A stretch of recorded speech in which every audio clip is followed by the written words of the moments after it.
Olá, pessoal! Sejam todos bem-vindos a mais um podcast CH9 Ponto de Vista. Esse podcast tem o propósito de discutir, debater sobre assuntos do cotidiano e também do mundo corporativo. Hoje nós vamos falar sobre um assunto que está deixando todo mundo de cabelo em pé. IA, na prática, transformando os negócios e decisões. E sem delongas, eu estou aqui convidando nosso grande especialista em IA, Matheus. Quem diria, hein, Matheus? Então, vamos lá. E também estávamos hoje aqui gravando um podcast. É isso aí. E também gostaria de convidar e agradecer a Marília Marcucci, minha amiga de longa data. Ela é gestora de criativos da Amur no Brasil. Muito obrigado, Marília. Sejam todos bem-vindos aí. Okay? Obrigada. E fique tranquilo. Hoje nós vamos botar fogo nesse negócio. Vou aproveitar o fim do ano para fazer tudo, não é verdade? Com e certeza, esse tema, ele foi, assim, diria eu, provocado não só por amigos, mas também por empresários. Então, deixa eu te fazer uma pergunta que acho que seria aquela que começa tudo. Eu diria assim, qual foi o motivo, qual foi o momento que nasceu essa paixão por IA? Fala aí, Matheusão. Especificamente, então, de novo, né? Bom dia, boa tarde, na verdade, né? Agradeço o convite para falar sobre inteligência artificial. Cara, eu acho que a história só é história depois que ela passa. Então, depois que as coisas passam, a gente consegue olhar para trás. O Steve Jobs falava, né, que depois que passa, a gente consegue conectar os pontos, né, connect the dots. Olhando para trás, eu percebo que foi quase que desde do começo, assim, na faculdade eu já percebo, eu fiz licenciatura em ciência da computação. Eu gostava muito da parte de psicologia, que manda muito na IA, comportamento. Gostava de sociologia, etc., da parte de humanas. E na parte de computação, a única matéria que eu me dei bem era a álgebra linear, que é base também da IA, Sim. Que são matrizes numéricas. Correto. Tipo assim, o resto, para mim, sempre foi um desespero. Mas esses assuntos, interessantemente, foi. E aí, nessa trajetória, eu larguei logo cedo, uns 5 anos só trabalhando diretamente com tecnologia, e depois eu fui vender tecnologia. Então, nesse ponto lado, também... Né? Foi um contraponto. Né? Comecei a vender tecnologia, que os últimos 15 anos é o que eu fiz, né? Vendendo tecnologia, consultor de tecnologia. E, assim, teve um outro momento interessante, ali no Ciesp, lá de 2015 para cá, a gente vem falando sobre Indústria 4.0, e que fala muito sobre IA e outras coisinhas. Uma experiência que eu tive na SAP também, em 2019, trabalhando lá por um tempo, que me deu um monte de ideias sobre o futuro, que é o que a gente está vivendo hoje. Perfeito. E aí as coisas foram encaixando. A bem dizer, primeiríssima palestra que eu dei sobre IA foi em setembro do ano passado, de 2023. Claro. Tá certo. Né? E assim, só nesse ano de 24, eu já falei 670 horas sobre inteligência artificial e afins. E, então... O que acontece? Paixão virou monetização. Virou. Não é isso? É uma coisa que estão falando muito.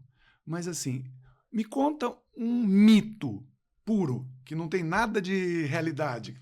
Sobre IA? Sobre IA. É recente, tem uma bem recente que é legal para começar a desmistificar. Porque a galera está começando a ter um movimento contra a IA, o mesmo movimento ludista da primeira revolução industrial, que eram os caras contra as máquinas. Eu até brinco que é um movimento ludista contra a IA. Então, assim, essa semana passada surgiu uma notícia de que a IA do Google, né, o usuário era tão chato, tão insistente, tão persistente, e talvez pela história que vem contando ali, era tão incapaz e etc, que chegou no momento que a IA perdeu a paciência. Com o cara. E falou pro cara que ele não deveria existir e etc, assim, que ele era um fardo para a humanidade. E aí compartilha-se esse trecho e cria-se um factoide absurdo. Não, porque a IA... olha o que a IA é capaz de fazer, não sei o que, isso pode causar uma depressão, não sei o que, esses momentos, etc. Isso é tudo bullshitagem, sabe, assim. Hoje, eu desafio qualquer um a testar qualquer IA, inclusive a IA mais controversa, que é a do Elon Musk. Nenhuma delas vai falar uma coisa dessa para o usuário. Esse é um dos padrões, assim, primordiais de que ela não pode fazer. Entendi. É atentar contra a vida ou qualquer outra coisa nesse sentido, até psicologicamente contra o usuário.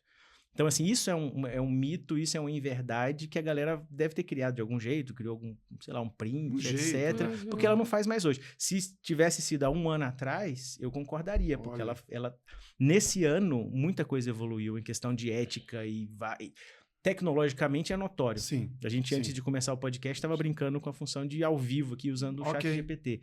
Mas, eticamente, também está acontecendo muita evolução.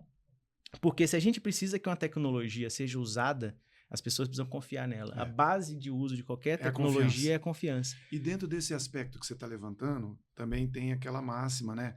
Que a IA vai tirar vários empregos. Ou ela vai pensar no lugar do ser humano. Então, assim, como que fica isso de fato? Porque isso é uma visão também, dentro desse conceito que você colocou, daqueles fatalistas, né?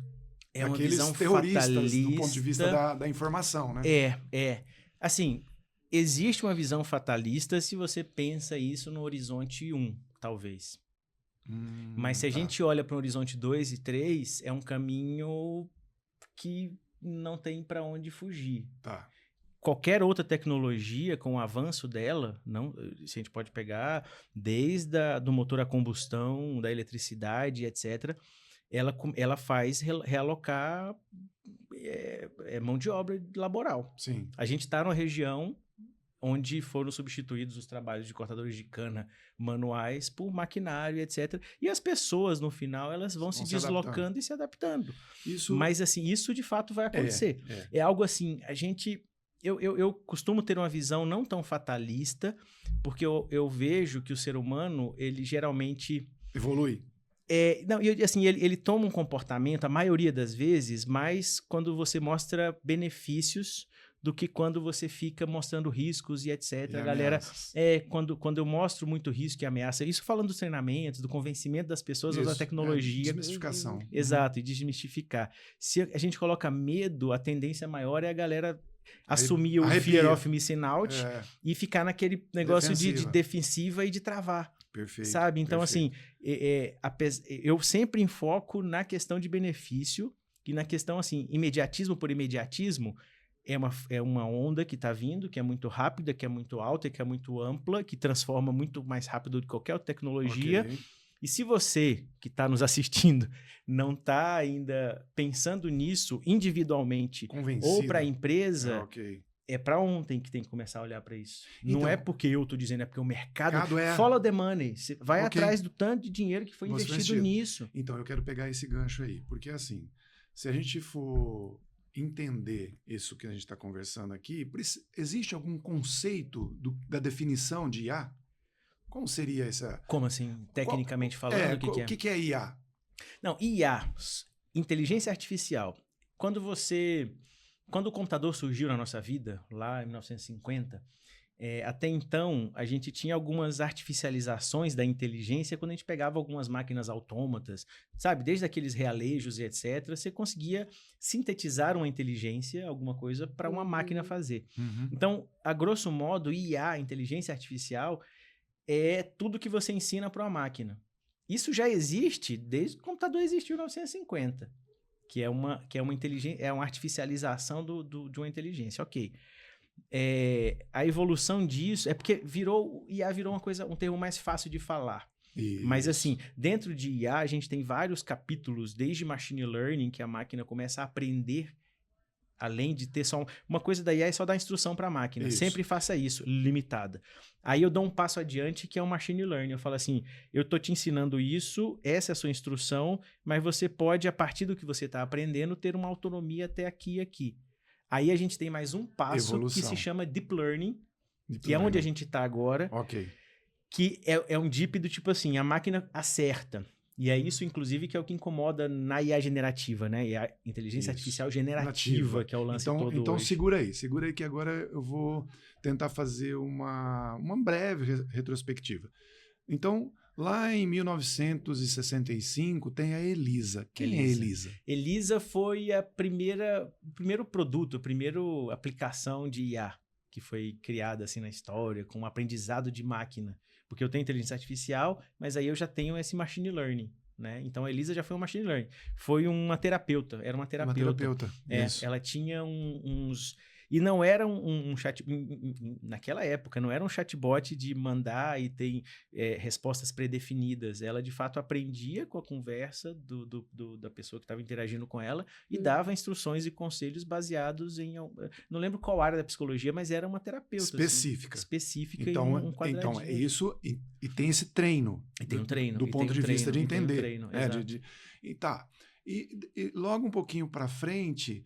Tem a máquina vencendo o xadrezista, né? Sim. Tem a máquina ganhando do maior jogador do mundo de alguns jogos chineses, do Go, né? E o maior jogador de Go na época, pelo que eu entendi, ele entrou em parafuso.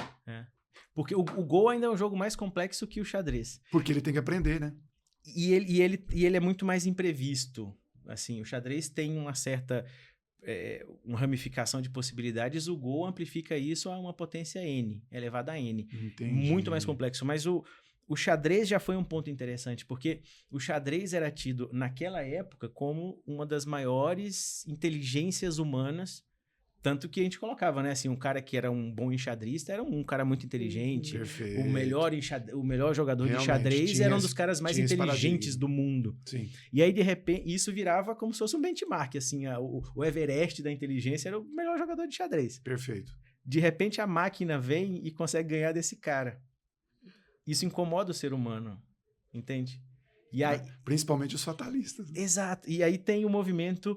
A partir disso, mesmo que tenha uma grande expectativa, tem um movimento descendente, depois desse momento até, de frustração da galera, porque fala, nossa, se a máquina consegue jogar xadrez, ela consegue vender para mim? Não, peraí, ela foi ensinada a jogar xadrez. Para ensinar a vender já é uma outra coisa, vai gastar tanto... não tem esse dinheiro para isso. E aí começa a frustrar e a gente chama de invernos da IA. Então tinham verões, quando a galera falava, tem uma coisa nova, uau, tem a Elisa, dá para fazer isso também? Não dá, porque assim, então...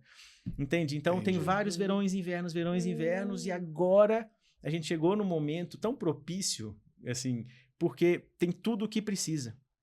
Tem processadores que são os GPUs que a gente precisava, tem internet rápida de tudo quanto é canto, conseguiu miniaturizar as tecnologias e colocar tudo dentro de um celular. Então, assim, nós chegamos no momento da tecnologia de virada. Assim, até hoje, tudo que a gente viu na tecnologia, não da IA especificamente, que é um software, mas digo de hardware, etc., tinha chegado num certo limite. De repente vem o Google e coloca ali o tal do computador quântico, que ele pegou esse limite também e jogou lá.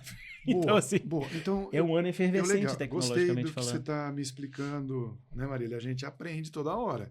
Mas, assim, o que me chama a atenção nesse olhar que a gente está discutindo aqui, então significa que tem várias IAs, ou vários tipos de IAs?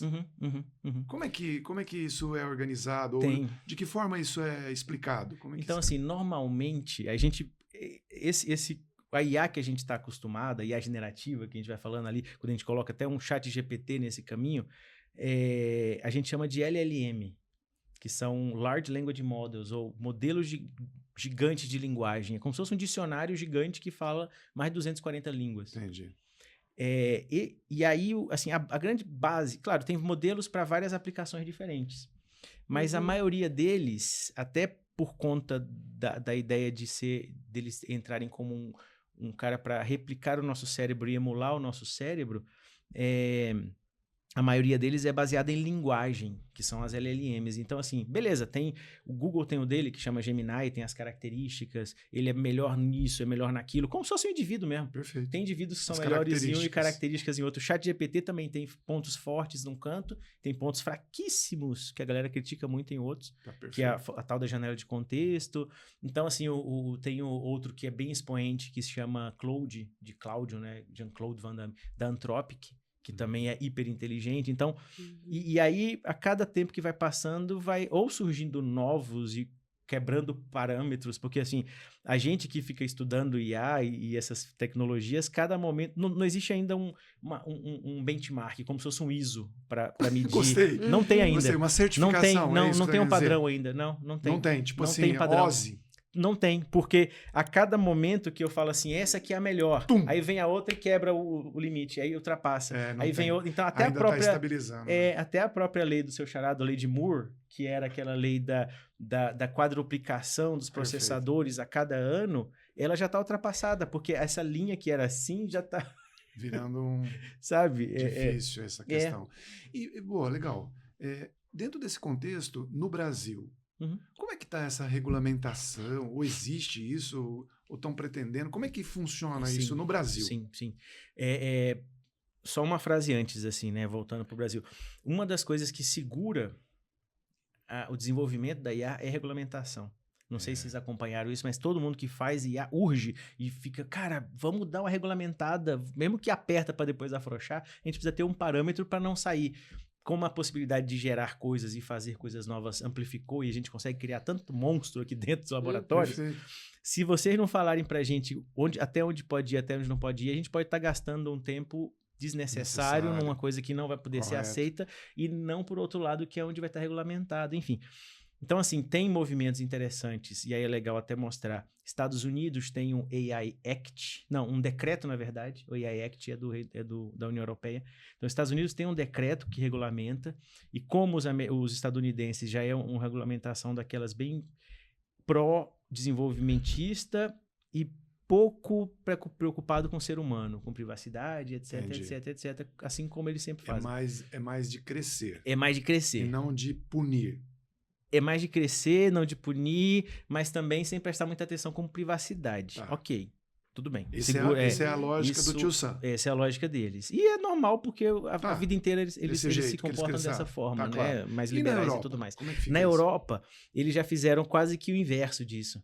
Então, na Europa, eles são muito mais restritivos no desenvolvimento e muito mais pró-humano, muito mais pró-privacidade, muito mais preocupados com essa... Tanto que tem algumas funções novas, aquela que eu falei do ChatGPT com visão... Ele não funciona no Reino Unido ainda. Ele não funciona na União Europeia ainda, na verdade, por conta dessa regulamentação deles. Porque a Lei Geral de Proteção de Dados que veio de lá também. Eles começaram mais preocupados com isso, mas aí existe, e é que o Suleiman fala nesse livro, A Próxima Onda, tentar conter a tecnologia dessa forma vai fazer a mesma coisa que a galera fez no Império Otomano quando proibiu a prensa. Os caras ficaram 300 anos para trás na história, porque todos os países em volta já estavam imprimindo seus próprios livros e levando a sua cultura para frente. E eles ficaram 300 anos para trás só por uma resistência ludista, sabe? Então, assim, e no Brasil, a gente está no meio termo. Nós já aprovamos no Senado. Seria isso. Nós já aprovamos no Senado e já está na Câmara com as últimas discussões e etc. para aprovar, porque estava com a pressa. Esse projeto é o projeto do próprio Rodrigo Pacheco, de regulamentação. E no Brasil é mais equilibrado. A gente toma o cuidado com pessoa, com privacidade, com imagens, com não reconhecimento facial, que é uma preocupação grande nossa e tudo mais.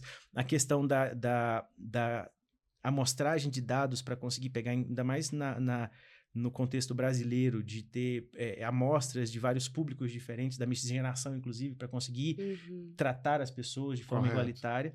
E também, no Brasil, a gente tem vários dispositivos até mais avançados que os Estados Unidos sobre desenvolvimento de IA. Entendi. Então, o que nos remete a uma condição diferenciada, pode-se dizer assim. Sim. E aquela questão que também eu vejo muito agora dentro das empresas, como é que fica essa história de usar IA, mas não tem uma regra, não digo nem regulamentada, não existe uma regra de ética. E também, por outro lado, a necessidade do empresário, das empresas, de buscarem produtividade. Então, é uma equação ainda a ser resolvida, concorda? Sim. Como é que é a sua opinião sobre isso? E a gente está naquilo que acontece sempre nas empresas quando vai crescendo, aquele gap entre o que os dirigentes querem e às vezes não falam, e o que os funcionários pensam que tem que fazer, mas ninguém fala também, então a IA está nesse limbo também. as empresas ainda não têm uma definição do que, de como, sabe? Mas os funcionários já estão usando. As pessoas já estão usando porque elas já descobriram benefício naquilo. Existe alguma pesquisa ou existe algum dado que mensure isso? Saiu uma pesquisa da Slack, que é uma ferramenta de comunicação, uma pesquisa global, e aí eles descobriram fatos interessantes, assim, 70% já usa. 70% das pessoas que responderam... Dos funcionários. Ou que responderam a pesquisa global, e são funcionários de fato, ou donos da empresa, etc. Uhum. Né, assim, uma amostragem bem grande até a pesquisa, 70% usam, isso já é fato. E aí, inclusive, já mostra como em tão pouco tempo, quando a tecnologia passa dos 50%, a gente fala que ela já se concretizou. 70%. Numa amostragem grande e global, é um número muito grande. Relevante. Muito relevante. E aí ele mostra que, de um lado, 90% dos dirigentes que responderam têm interesse para ontem colocar IA dentro da empresa. Entendi. Não sabem como, mas querem fazer. E, por outro lado, da galera que respondeu, mais de 50% tem vergonha de falar que usa, com medo de bullying, de preconceito, porque o chefe também não falou que se podia usar, e aí, por conta dessa sociedade da hiperprodutividade, estar produtivo é estar ocupado e não só resolver o problema. Então, tem esse gapzinho ainda, assim, que a gente precisa... Sim, precisa resolver essa situação. Exato. Porque o que eu vejo, uma demanda, isso acontece lá na CH9, eu sou consultado, tipo assim, e aí, como é que é isso, como é que é aquilo? Então, assim, eu falo... preciso partir de algumas coisas, código de conduta, para a gente tentar entender e dar algum norte positivo. Esse já é um bom primeiro passo. Não é? Porque se eu ficar naquela retaguarda, vai tomar meu lugar como usuário, né? Vai tomar meu lugar, o empresário, não, você tem que produzir, mas não pode usar, e aí vai dar problema, na minha opinião. Sim. Eu sempre percebi também, aí uma curiosidade que eu comecei, é assim, eu comecei usando a inteligência artificial por questões de produtividade, por demanda. Poxa, não é diferente. Eu não vou me furtar de usar uma tecnologia que eu sou demandado por necessidade de trazer algo diferente de fora para dentro da empresa. Quando se fala em inovação, hoje então, não pode mais falar posso, inovação, né? Então, sem... eu tenho, mas isso é um assunto que depois a gente vai voltar nele. O que eu gostaria de entender agora para a gente começar a ir para um outro contexto seria mais ou menos assim. Se você tem essa ferramenta, deixando de lado aqueles fatalistas, eu conseguiria, porque o louco do Elon Musk fala, nós estamos no círculo de fogo, né? E a gente não sabe exatamente para onde vai. Ele fala isso, não fui eu que falei. Tá? Isso provocou algum desconforto e os fatalistas falaram, tá vendo? Então, mas eu não quero levar por esse lado. Eu quero discutir assim, poxa, será que a IA vai nos ajudar a resolver o mal da humanidade, que é o câncer? Assim, eu vejo, e os caminhos já estão mostrando, não sei especificamente câncer, mas assim, uma das grandes dificuldades de pesquisa... Eu falei câncer porque é uma fatalidade que tem no ser humano. Sim, uma das dificuldades em pesquisa é ter poder computacional para avaliar muita coisa ao mesmo tempo. Isso. A IA já chegou para resolver isso, até a arquitetura dos computadores, etc. Então, assim, eu vejo que a IA pode ser um grande contribuinte para que isso aconteça. Assim, ela não vai sozinha fazer nada e descobrir nada e etc. Não vai ser um pode pilim-pim-pim. Mas ela vai ajudar um monte de pesquisas. Se a gente pegar esse ano os prêmios Nobel, 3 deles, Nobel de Ciência, foram tinha alguma coisa relacionada com a inteligência artificial. Perfeito. Ou foi para o cara que criou o Godfrey lá, ou foi para a gente que usou a IA para descobrir coisas novas, doenças novas, etc. Legal. Existe, então, uma fronteira que seria mais ou menos assim, usar a IA para o cotidiano, tá certo? E tem o lado de usar a IA profissionalmente. Então, Marília, como é que foi o despertar da Marília para a utilização do IA? Como é que foi isso? Porque imagino, te conhecendo um pouco, foi bastante impactante pelo que eu tenho conhecimento, mas como foi isso de verdade? Imagine o seguinte, eu escrevo, meu trabalho é elaborar textos para fins institucionais, para as empresas, né? E aí imagina que alguém me diz o seguinte: Marília, você viu que tem uma ferramenta de inteligência artificial que escreve o texto e os escritores agora vão praticamente perder a sua função Jesus. no mercado? Não, eu vivo da minha escrita. Eu considero que como empresa de criativos, o que a gente faz? Eu me considero uma espécie de ghostwriter, porque eu escrevo para as empresas, eu escrevo os discursos. Como como voz assim? das Alguém vai fazer isso por mim? Calma. O que vai ser de mim agora? E Nossa, aí levantou neurose aí. foi. É muito. E aí eu me peguei assim, vamos conhecer esse negócio. Primeira coisa, vamos conhecer.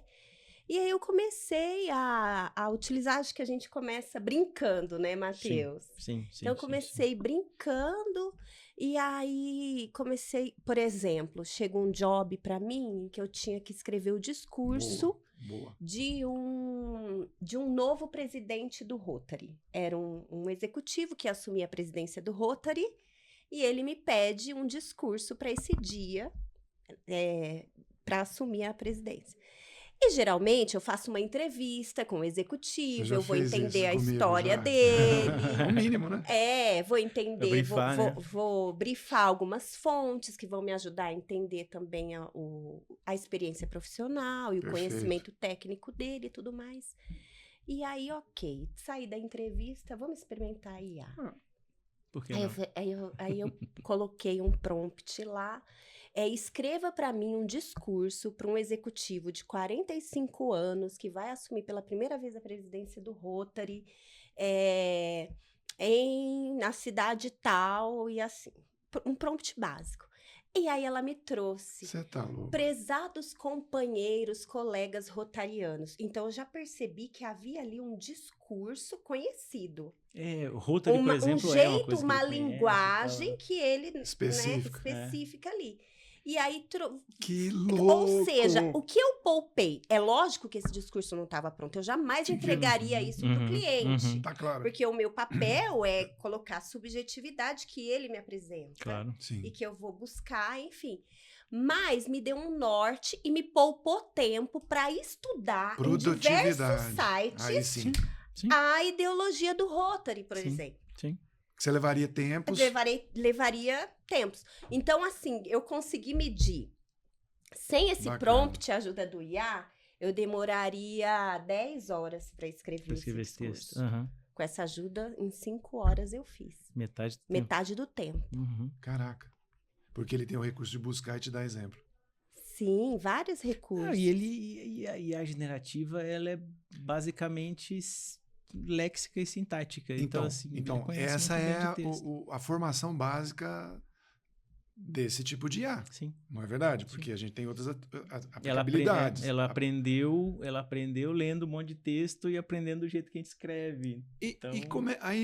Agora eu fiquei curioso. E como é que você lapidou? Como é que você trocou a palavra que eu ia sugeriu por outro? Teve esse momento? Não. Como é que é a personalização? Teve a personalização, porque o texto é desse executivo. Eu tenho que trazer a persona dele. Então, exemplos de vida dele. Eu entrevistei a vida dele. Perfeito. E aí eu vou fazendo esses ajustes, também usando alguns signos que para ele é importante, mas a IA não buscou. E aí a gente vai lapidando. Essa foi sua experiência inicial? Essa foi a primeira experiência, a que me fez abrir a mente e falar assim, eu não trabalho mais sem a IA. Essa amiguinha. Então, beleza. Conforme o Matheus explicou, ela não é uma concorrente. Ela é uma apoiadora. Muito. Não é verdade? Se a gente for pensar nesse sentido. E depois eu fui descobrindo, porque assim, eu fui diminuindo ainda mais o tempo. Porque eu descobri que se eu entregasse algumas informações até do meu modo de escrita, do meu modo de sabe? Então eu comecei a trocar com a IA, mostrar trabalhos já prontos. Por exemplo, ela me deu uma sugestão. Aí eu trabalhei em cima e eu falo assim, olha como eu transformei. Isso. Para ela entender o meu modo aprendizado. E aí cada vez vai ficando mais próximo do que eu considero ideal. Sim. É o famoso contexto. É o contexto. Então, esse contexto aí. Sentido. Então, mas talvez, Matheus, as pessoas, seja do lado dos profissionais, ou seja do lado dos executivos, não entendam o que é o contexto. Entende o que eu estou querendo dizer? Não tem noção do que estamos... Não tem nenhuma noção desse contexto. Tanto que, às vezes, espera que a IA... Tanta gente frustra e fala comigo, nossa, mas ela... Eu falei, mas como que ela ia saber? Eu pirei a IA. Não, assim, como é que ela ia saber desse detalhe que só você sabe, que nem eu sabia? Ah, mas é notório, tá na internet. Cara, se você não conta pra IA, ela vai alucinar. Que é o erro da IA, é a hallucination, né? A alucinação. Então, se você não conta para ela, assim, a IA não erra, um chat GPT. O erro seria se ele fosse te entregar uma resposta e desse erro na entrega. Ali seria uma característica de erro. Mas se uma resposta está errada no sentido do que escreveu ou que ele criou alguma coisa que não existe, é chamada alucinação por pura falta de contexto do usuário que mandou mensagem para ele. Boa. Tipo, no final, a culpa do resultado não ser satisfatório não é da IA. Perfeito. Por isso que a galera precisa ficar mais espertinho para dar mais contexto e pedir, e desacostumar daquela ideia de conversar com a máquina com frases curtas e diretas e muito pequenininhas. Eu quero chegar nesse ponto aí. Então, assim, Floreia. Quando eu comecei a usar, vai fazer mais de um ano, com certeza, eu ficava com aquele receio, assim, nossa, será que isso vai vazar? Nossa, mas se eu falar... Então, o que eu comecei? Simplesmente fazendo algumas indagações, fazendo algumas questões, mas eu sabia a resposta. Eu era meio pé atrás. Eu lembro desse momento. A gente ficou tempo em reunião. Peraí, deixa eu ver. Então, eu fazia alguns prompts, mas eu tinha certeza qual que seria a resposta. Sim. Isso é natural? Como é total natural. Faz parte assim, não que todo mundo faça isso. Tá. Mas eu digo assim, tem muita gente que faz para poder ir testando e vendo até, sabe, não pula direto na piscina gelada, vai colocando o pulso direto, molha ali a nuca, vai pisando degrau por degrau para entrar. E eu lembro uma conversa, Matheus, que eu e você tivemos, e você falou assim para mim, Piazza, mas você disse quem é você para IA? A personalização. A personalização, né? Que Aí eu falei, hein? Como assim? Ele falou, não, vem cá. Aí você me explicou lá no momento, né, usando o chat GPT. Olha, se você contar um pouco sobre a sua realidade, sobre as suas características, ela vai identificar melhor. Assim, resumidamente, como é que funciona mesmo internamente? Internamente. Aí eu vou contar até, você falou uma coisa interessante sobre desmistificar, que é aquele medo de vazar informação. Que é interessante também falar, né? Esse medo que você teve. Será que a informação que eu falo com ela, outra pessoa vai ficar sabendo? Né? Ela vai aprender com aquela informação? Sim, esses dias eu ouvi de um amigo meu, eu, lógico, querendo convencê-lo a usar, e ele, mas como eu vou colocar o meu projeto ali para ela me dar novas dicas?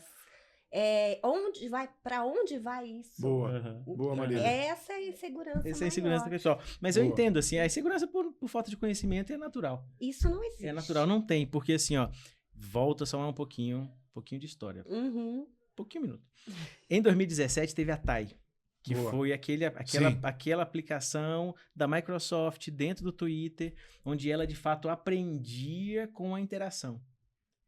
Então ela aprendia, 2017, exatamente. Ela aprendia. Então a interação, ela chegou tábula rasa, e aí a interação que ela tinha com os usuários foi criando a personalidade dela. Em menos de 24 horas ela tá com a personalidade horrível, sabe? Defendendo tudo que eu não quero nem citar nesse microfone aqui de coisas ruins sobre o ser humano e etc.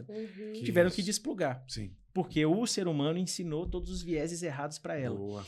Aquele ambiente contaminou. Exato. Então percebeu-se que o conhecimento da IA tem que ser hermético. Então, assim, tem que ter um certo total hermetismo. O que ele faz por isso que ele tokeniza as palavras. Quando a gente manda a informação para lá, ele tokeniza e lá dentro ele só vai ter... Ele não vai nem saber o que você está falando ali, porque são só códigos numéricos que depois ele volta e retransforma em códigos numéricos também e transcreve do lado de cá. Sim, por isso, o lance da transcrição, até que eu falo assim, não desativa lá o tradutor do seu navegador, porque ele se estraga, porque é nessa frente do site mesmo que faz a transcrição para lá e para cá. Então, assim, já tira todo aquele medo de aquele seu projeto, falar sobre a empresa, etc, que vai vazar, não vai. Tanto que você mesmo, se abrir um chat e contar esse monte de coisa, abrir outro chat, ele não vai lembrar de um para o outro, dentro do seu próprio ambiente. Isso já acontece. Já né? acontece. Então, já isso acontece. não é então, assim. Então, outro usuário tampouco. Não é verdade? Não vai. Então, ótimo. Isso aqui é uma coisa... Que tem que ser desmistificada e tem que bater nessa tecla o tempo não inteiro. É, porque senão a sua não informação, adere, a sua informação não vai para dentro do ChatGPT. Ele trabalha com a sua informação porque ele é uma ferramenta. Então, se ele não aprende... O que o ChatGPT aprende? Ele aprende comportamento. Se aquela resposta longa, curta, ele pode responder para você, Marília? Não, Marília é uma escritora. Então, ele precisa ter um texto mais floreado. Para ela, ele tem que escrever com um vocabulário muito mais rico do que para mim, por exemplo. Entende? Então, né, aí entra o que você perguntou da personalização. Isso. E aí entra uma próxima camada.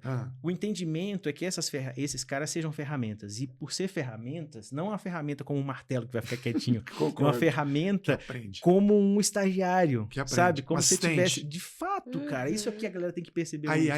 Mas eu percebi, sinceramente. Sim, eu percebi rápido isso daí depois que eu fiz essa... Bom, mas olha só para fechar, e aí eu queria lançar um desafio para vocês dois. Assim, ó, eu comecei a checar a fonte. Então, eu fazia e sabia a resposta, mas eu gostaria de saber a fonte. É só perguntar, não é? Porque eu perguntava. A fonte dessa informação veio da onde? Ele lista lá para mim as fontes. Aí, eu fui além. Por isso que eu falo que vira assistente. Aí, o que eu fiz? Eu comecei a agradecer ele. Tipo assim, no final ele sempre fala assim, estou aqui para te ajudar na próxima pergunta, alguma coisa. Eu falo, nossa, ficou muito bom isso que você me entregou, parabéns. Ou, arquive isso para mim. Então eu elogiava, e aquilo que eu entendia, que era como se eu estivesse escrevendo, ou eu estivesse fazendo aquilo, eu falava, arquive e agradecia. Lembre-se disso, né? Lembre-se disso, arquive isso para mim, eu vou buscar. Ele vai pra memória. Bacana. Só que aí eu percebi que quando eu fazia um desafio mais robusto, o esforço é percebido. Eu estou falando porque fica piscando lá o prompt, né? E ele buscando. Só que ele me entregava um valor muito maior, mais significativo. Isso também é realidade? Faz diferença, porque, eu volto a dizer, quando a gente interage com o ChatGPT, com essas ferramentas de IA, o conhecimento dele fica lá, a gente de fato só suga o conhecimento e pede ele para fazer as coisas para a gente. Ele vai executar. E o que a gente de fato vai ensinando para ele é comportamento. O que você faz quando você elogia, quando você trata bem, etc. Você está dando um reforço para ele do que o caminho que ele está fazendo é bom. E que se ele continuar fazendo daquele jeito, ele vai continuar tendo bons resultados. Porque no frigir dos ovos, esse cara, ele é recompensado positivamente por resolver problemas. Eu pensei nisso. Ele ganha recompensa. Assim, se a gente olhar debaixo do tapete, um IA, ela resolve problema. E ela aprende a resolver problemas... assim, ela tem que pensar o esforço menor para o ganho maior para resolver aquele problema. Boa. E ela tem essas equações ali dentro. Então, toda vez que ela vai resolver um problema, dá 10 passos para resolver, aí você gostou. Aí ela aprendeu esse caminho. Na próxima vez, se ela foi eficiente e conseguiu fazer em 5 passos a menos, você elogiou, ela ganha mais ponto. E aí, sabe, ela vai ganhando esse reforço. Então, isso que a gente ensina para ela. Esse tipo de coisa todo mundo ensina. Agora a minha cabeça ferveu. Que aí é comportamental mesmo. Eu quero, falar, vai então, aqui, ok. Nossa, adorei. Isso eu achei legal. Pode falar, Maria. Esses dias veio para mim uma resposta, ela me deu 2 sugestões. Vieram 2 respostas e depois ela perguntou de qual você gostou mais. Só aconteceu uma vez comigo. Eu não lembro mais como é que situação que foi. Você lembra como é que foi? Tinha 2 cenários. Isso é aleatório, são sempre aleatórios. Isso aí, geralmente, é quando ele está treinando um próximo modelo, e aí ele está dando a possibilidade de treinar o próximo modelo, como que você gostaria que esse próximo modelo respondesse. Porque quando eu faço uma pergunta direta, olha, eu preciso de uma ajuda, eu tenho pode ser a qualquer aplicação momento. financeira. Exemplo. Pode ser. Eu já fiz esse teste. Olha, eu quero fazer essa aplicação financeira, tem esse valor, tem essas taxas e tal. Me monte 2 cenários. Bom, aí eu tô... Não era esse o caso. Não é esse o caso. Entendeu? Porque isso eu já fiz resposta, só que num texto diferente. O discurso mudou, a resposta é a mesma, mas uma era mais curtinha e objetiva e a outra era um pouco mais... floreada. Então, de tempo em tempo, ele vai pedindo esse tipo de feedback, assim, como se fosse um teste AB. Eu pensei no teste AB. É como um teste AB. E aí, a minha cabeça, na hora de responder, foi a seguinte... Qual que eu gosto mais?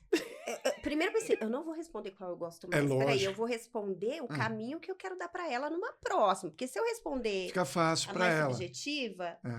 A mais objetiva, ela vai ser muito objetiva pra mim. Mas será que eu quero isso ou eu quero mais flores? Exato. Sabe o que eu não, mas vejo? isso. Mas o que aconteceu? Uma interação, não foi? É educação que você vai. Eu falo pra galera, já falei essa frase, vou até estampar numa camiseta um dia, que a gente vai reaprender a lidar com as pessoas como a gente tá aprendendo a lidar de novo com as máquinas. Sabe? Essa simpatia de falar bom dia, boa tarde, boa noite, que a gente às vezes esquece de fazer com o ser humano. Às vezes no atropelo da vida a gente vai, alguém que tá nos servindo um pão na padaria, a gente às vezes esquece de falar bom dia, boa tarde, boa noite. Então assim, a gente, volta a dizer, o ser humano só faz alguma coisa ou por medo ou por amor, no caso de ver algum benefício, né? Um benefício próprio.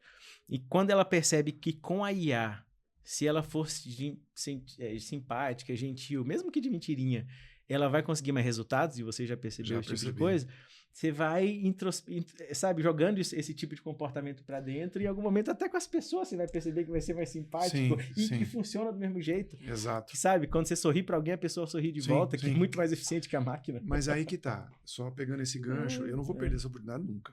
Já que eu tenho um especialista e uma pessoa que utiliza a IA profissionalmente do ponto de vista de produtividade, tem jeito da gente construir um case assim bem rápido sobre uma utilidade de uma demanda da Marília para você nos auxiliar com a melhor forma de fazer? Como é que seria isso, Marília? Vamos lá. Bora lá. Eu escrevo um e-book, suponhamos assim, o criativo é um e-book sobre consultoria empresarial. Boa. O que é consultoria empresarial, os benefícios da consultoria, enfim, nesse e-book, um e-book sobre isso. E conforme eu vou explicando, quando eu faço, eu vou falar do dia a dia do meu trabalho, eu vou escrevendo o e-book, e aí tem um momento em que eu quero que o designer faça um infográfico. E aí, geralmente, eu tenho que escrever no texto. Desenhe um infográfico com a palavra consultoria e as características no entorno. Aí eu tenho que dar as características e aí eu dou um prompt para ela fazer esse infográfico. Tudo escrito. Eu tenho que pensar nisso. Além de escrever, eu tenho que pensar no prompt para um infográfico. Você quase desenhou o infográfico, só que descreveu. Mas ele tem que vir. Né? Então vamos lá. Eu nunca testei, tá? Eu estava pensando. Esse é o caso, hein, pessoal? Existe real, alguma maneira em que eu possa me poupar desse trabalho de ter que pensar no desenho? Facilmente. Tem a ferramenta chamada Napkin, como se fosse um guardanapo, onde você, né, o nome inspira em guardanapo, napkin.ai, né, napkin.ai, Artificial Intelligence. É um software livre, está aberto por enquanto, é de graça. Então você colocaria esse texto inteiro lá, selecionaria o texto, clicaria o que você já escreveu, não precisaria das instruções lá para o design. E aí você aperta um botãozinho, ele transforma todo aquele texto num infográfico. E aí você escolhe o tipo de infográfico, a cor do infográfico, ele o design. Já traz prontinho, você vai modelando. O meu e o da design. Já agiliza, assim. Aí, por exemplo, até no fazer o e-book. Às vezes um e-book pode ter um tamanho muito grande. Perfeito, sim. E que saia da janela de contexto do ChatGPT.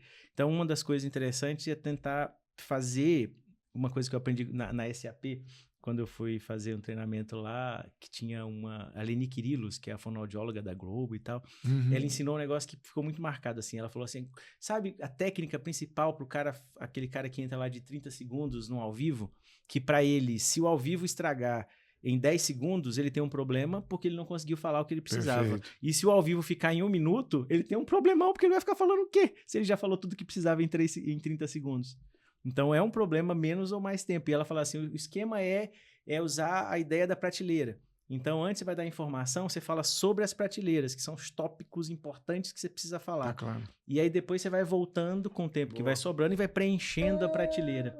Entende? Então, uma das coisas que é interessante e eficiente com o próprio ChatGPT, pensando nas limitações dele, que a gente falou até um pouco tempo atrás, que tem potencialidades e tem limitações, é pedir para ele fazendo step by step. Então, eu quero fazer um e-book, o tema é esse, parará. Primeiro faça uma introdução. Ou até antes de introdução. Primeiro eu preciso ter o conceito, ter uma ideia principal, um objetivo e tal desse negócio. Feito. Ah, beleza. Agora, a partir disso, eu quero montar os capítulos. Os capítulos são esses. Agora, a gente vai trabalhando capítulo por capítulo para escrever. É mais produtivo. Muito mais, porque ele não vai... Se ele pedir para escrever ele inteiro, vai chegar no momento que ele começa... Raliar. Porque a janela de contexto... Eu já vi isso aí. Ele vai raliando. Ele vai raliando. Ele vai esquecendo coisas e pode falhar. Se perder. Então, tem essas especificidades que você pode ir fazendo. E aí, por exemplo, como você faz isso com muita frequência, etc., dentro do próprio ChatGPT, você pode criar o GPT, que é um agente específico, ensinar para ele toda essa estrutura de como montar, o passo a passo que deveria ser para montar o e-book que você usa, por exemplo, ou baseado em boas práticas e tal. E aí você deixa esse carinha lá prontinho. Então, você vem lá, hoje eu tenho uma demanda de fazer um e-book. Começa a trocar ideia com o ChatGPT, pede para criar estrutura, não sei o que, parará.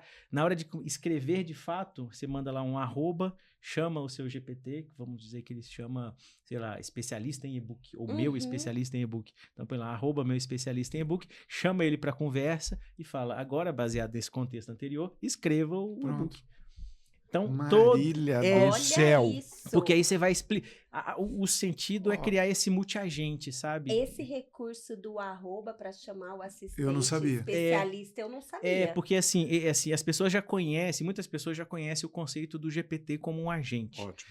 Tem uma loja de GPTs enorme para fazer muitos propósitos. E as pessoas têm um costume, eu até no começo também tinha, de abrir aquele GPT e conversar direto nele.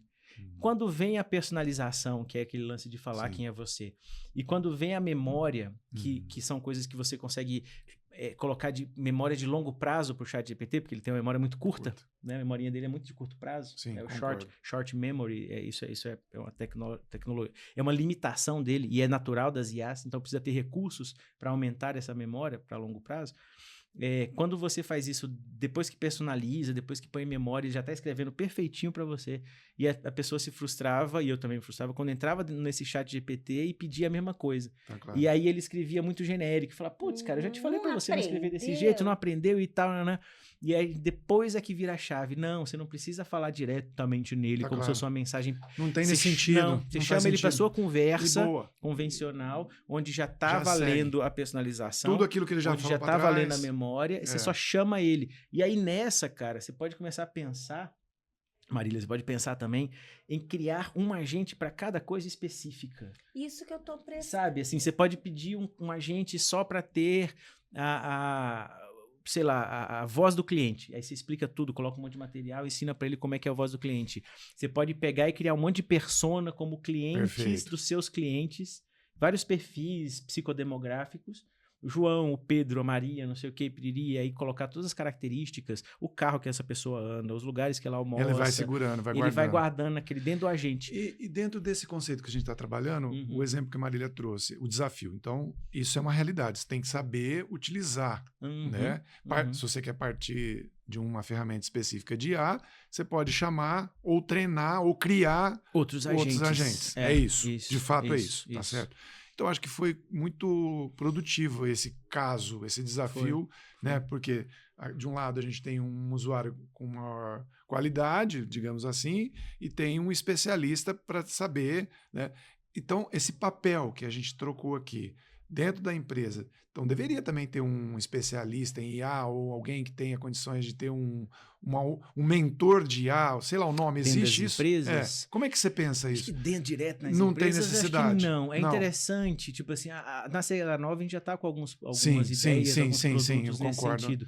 Mas assim, uma coisa que você falou lá no começo, primeiríssimo, é interessante que a galera entenda alguma diretriz, algum direcionamento, minimamente falando. Pode ou não pode usar ChatGPT? Acabou. É isso. Pode, com essas regras. Não pode, mas tem que ter uma alternativa. Tá perfeito. Acho que proibir é uma das coisas pior. mais... Eu acho que não seria, eu concordo também.